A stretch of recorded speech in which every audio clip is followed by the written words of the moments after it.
Hello everyone and welcome to another very nice Blitz game from round 8 of the Tata Steel India edition of the Grand Chester. Vishwanathan Anand versus Magnus Carlsen, and as usual all the attention is on their board. Here you can see all of the photographers trying to get as clean of a shot as possible, for later use. Also courtesy of Leonard Otis as usual the photo.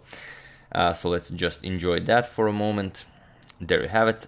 Now let's check out the game. So Anand with the white pieces opens with e4, and like I already said, we didn't cover the game, although we might. Magnus won a very nice game against Ne4 with the Scandinavian opening, so here he attempts to do the same with that, and that was a pretty violent game. So let's see how Anand deals with the Scandinavian. We have e captures, queen captures, and knight to c3. And here queen to d6, the same as in the line he played against Ne4. I myself started playing this line of the Scandinavian against d4 just to try it for fun, and it's actually very enjoyable. We have knight to f3, continuing development, knight f6, and now d4. We have c6, now taking care of any knight to b5 ideas. Also, if if white decides to play maybe g3, bishop g2, and go bishop to f4, you will not have to worry about any knight b5 idea. So c6, a very useful move, especially in the Scandinavian, with bishop to d3, and now bishop to g4, going after the knight on f3, knight to e4, attacking the queen, knight captures, bishop captures, and now just knight bd7. Preparing knight to f6 to assume the place of the other knight. We have c3, h3, and bishop to g5 are known moves in the position, but c3 is a new move in the position, so already as of move 9, we have a completely new game. And let's see how Magnus deals with it. Knight back to f6 and bishop to c2 now. Of course, not allowing the trade. And here Carlsen goes queen to d5. So this is the idea he wanted to use. He's now ready to trade off queens with bishop captures on f3. Anand goes h3. He wants to check if Magnus really wants to trade queens. So we have bishop captures, queen captures, pawn captures, and then now just e6, preparing to bring the other bishop into the game as well. So here, Magnus was able to mess up Anand's pawn structure, but as a result, he had to give up the bishop pair, whereas Anand still has the bishop pair. So a nice trade-off. We have bishop to g5, and now knight to d5. We have bishop to e4. Activating the bishops as much as possible, and bishop to d6. And here, king to e2. Of course, you're not interested in castling. We are in the endgame, so you want the king in the center of the board, king e2, and Magnus does the same, king d7. We have bishop back to e3, and now g6. We have rook a to d1, and here Magnus continues with b5. He wants to push a5 and start pushing pawns on the queen side. So here Anand spots that c4 could be a valuable pawn thrust, so rook back to c1, and now a5. We have c4 by Anand, b captures on c4, rook captures, and now just rook h to b8. And here Magnus is attacking the b2 pawn. It will fall with check, so you do have to defend it. Rook h to b1, and now rook to b4 by Magnus. It is the most precise way to play. If you try something like a4 with ideas of pushing a3, white can just push a3. You don't have bishop captures on a3 to pick up the rook, because the bishop also defends the rook on b1, so not a possibility. After rook b1, we have rook to b4. Anand trades, rook captures, and now pawn captures. If knight captures going after the a2 pawn, just a4, and white's position is fine. So here we have a captures on b4, and now the a2 pawn is under attack. We have rook to a1, and now knight captures on e3, f captures, and rook to a5, with ideas of going after the h3 pawn.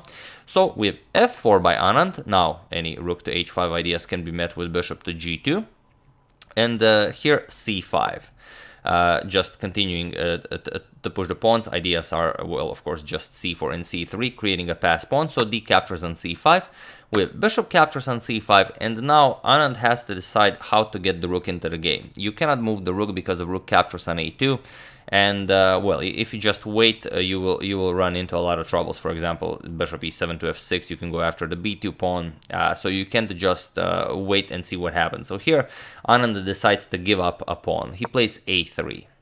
And okay, B captures on A3, B captures, and now bishop captures on A3. Of course, Magnus not interested in rook captures on A3 to go into the bishops of opposite colored endgame, so Magnus wants the rooks on the board as long as possible. And now king to F3. So it's 4 pawns Magnus, 3 pawns Vichy, and Magnus has 1 pawn island, Vichy has 2 pawn islands. But the pawns are on the same side of the board, so good drawing chances for Anand. We have king to E7, and now bishop to D3. We have king to F6, Magnus improves the activity of the king, rook to A2. We have E5, and now bishop to C4, threatening to maybe capture on E5 and then pick up the F7 pawn. But of course, E captures on F4 by Magnus, E captures on F4, and now rook to C5, going after the bishop. We have rook to C2. If rook captures, yeah, you could also trade bishops, but then again, Anand is not interested in trading bishops. Anand wants to trade rooks. So rook to C2, defending the bishop, and rook to C7 by Magnus. We have bishop to B3. Anand offers a rook trade, and Magnus declines. We have rook to C3, aligning the rook with the bishop, but just bishop B4. We have rook to C6 with check, king G7, and bishop to C4 now. We have F5 by Magnus, now not allowing the king to go further up the board, and now bishop to E2.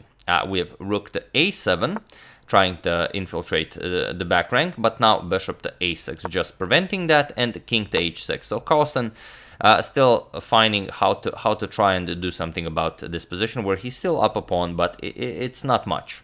We have rook to B6, attacking the bishop, bishop to C5. We have rook to C6, and now bishop to G1. King G2 pushes the bishop back, bishop to D4. We have king to G3, and now rook to E7, with ideas of just going rook E3 check. So rook to C4, attacking the bishop, and now rook E3 check. We have king to G2 and bishop back to F6 now. We have bishop to B7, and now comes bishop to H4, with ideas of maybe rook to G3 check or rook to E2 check, depending on what Anand plays. Anand goes bishop to F3, prevents both ideas, and now comes rook to B3. Giving Anand the move. We have bishop to D1, and now rook to G3 with check. King H2, and then now rook back to D3, attacking the bishop. We have bishop to A4, and now rook to D2 with check. So taking away as many squares as possible from Anand's king. King to G1, and now bishop to G3. And here, if you try something like king f1 to get away from any ugly checks, it's really not all that possible. If king f1, rook f2 check, king g1, and now you could go into this captures, and captures, where you will be down 2 pawns, but still, the pawns are on the same side of the board. It's bishops opposite colors, so maybe you will be able to set up a blockade on the light squares, but it's hard to say if this is some well-known drawn endgame. Maybe it is. Sorry about that. We have bishop to c6, and now comes king to h5. Now Magnus wants to bring his king as close as possible. Bishop to g2, and now comes king to h4. And here we have rook to a4 by Anand. So here black has a very decisive move, so feel free to pause the video and try to find this decisive idea for Magnus while I give you a couple of seconds, as it is very instructive. So for those of you who were able to do it, congratulations on finding a breakthrough in the position. And for those of you who just want to enjoy the show, it's bishop to f2 check. Point is, after the king moves, let's say to f1, you can just move the bishop, and now you have rook to f2 check, where you will either force the king away from the bishop and then pick up the bishop, or you will have to go after this check, go here, and then you will have some very nasty discoveries after you move the rook. So after bishop to f2 check, Anand played king to h2 instead, and here Magnus just played bishop to e3. And it was in this position that Anand resigned the game, because here it's just a very clean win for black. We will show why it's a very clean win for black. You want to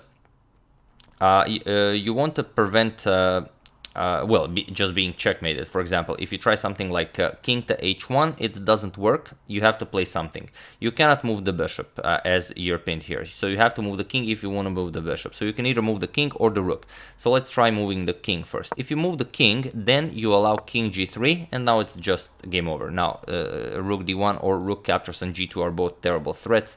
You cannot prevent both. If you prevent one, then you just get rook captures here, and whatever move you play, next move is just rook h2 mate. So moving the king doesn't work. After bishop to e3, you could also try wasting moves with the rook. Rook c4 is one possibility, but it still doesn't work. Rook b2, you can again start try wasting move with the rook, and now g5. That's the point. You want to break through here, either by capturing and then moving the king and pushing f3, or if white captures, this comes with check, but it's not a problem. f4, and now you have, after king captures, you have f3. So it's hard to say. Rook c4, you can again waste a move, but king captures on g5.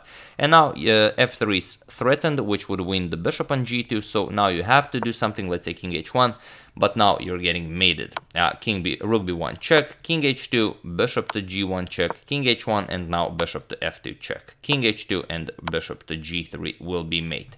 Or if you don't want to get mated, you could also try bishop to f1. So if rook captures, you can go with a double attack with king g2, but now f3 prevents the king from reaching the g2 square, and the next move you will simply capture the bishop and win the game. So after bishop to e3, Anand saw this is lost and he resigned the game on move 57.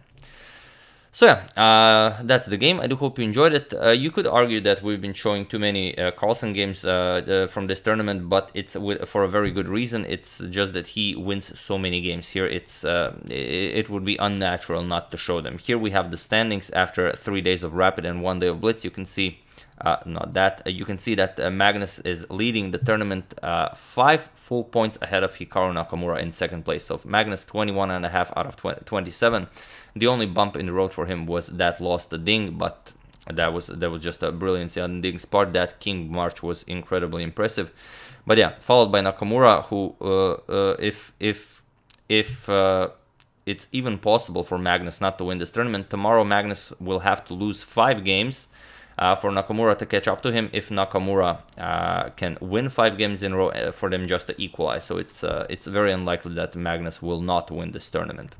But okay, followed by Wesley with 13.5, then with 13 Anish Giri, 12.5 Ding, Nepo and Anand, Pentala Harikrishna with 12, then 11 with 11, and Vidit in last place with 10. But tomorrow, one whole day of Blitz, so everyone can still improve on their standings.